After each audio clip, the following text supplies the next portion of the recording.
Një 44 vjeçar banues në fshatin Kaq të bashkisë së VAUTD-s ka përfunduar në prangat e forcave Shqiponia pasi rezulton i shpallur në kërkim nga gjykata e shkallës së parë në Korçë. Ndaj këtij shtetësi është vendosur masa sigurisë arrestit në burg për veprën penale të trafikimit të narkotikëve kryer në bashkëpunim me mbetur në tentativë. Veprimet e tjera procedurale do të kryhen nga drejtoria vendore e policisë së Korçës. Ndërkohë gjatë 24 orëve të fundit shërbimet e policisë kufitare proceduan një 51 vjeçar dhe një 43 vjeçar të dy banues në fshatin Grutfush pasi janë kapur nga rojet kufitare në Bajzë në fshatin Kosan në liçenin e Shkodrës duke peshkuar në mënyrë të paligjshme. Specialistët për hetimin e krimeve ekonomiko-financiare proceduan një 42 vjeçar banues në VAUTD-s pasi dyshohet se gjatë muajit mars kanë ndjekur në rrjetet sociale me adresat falsifikuara duke shantazhuar dhe fyer një 50 vjeçare.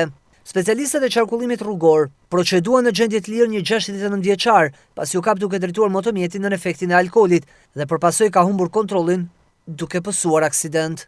Në prokuri u referuan për njoftim fakti materialet pasi një 24 vjeçare banuese në Shkodër duke lëvizur me biçikletë shpërplasur me automjetin me drejtues një 61 vjeçar banues nga Ranza. Si pasojë është dëmtuar 24 vjeçaria që ndodhet në spital në kujdesin e mjekëve. Ndërkohë në datën 3 prill ka kallëzuar një 56 vjeçar banues në Koplik se vajza e tij 16 vjeçare është larguar nga banesa. Forcat e policisë po punojnë për gjetjen e saj. Për të gjitha këto raste materialet i kaluan prokurisë për veprimet mëtejshme.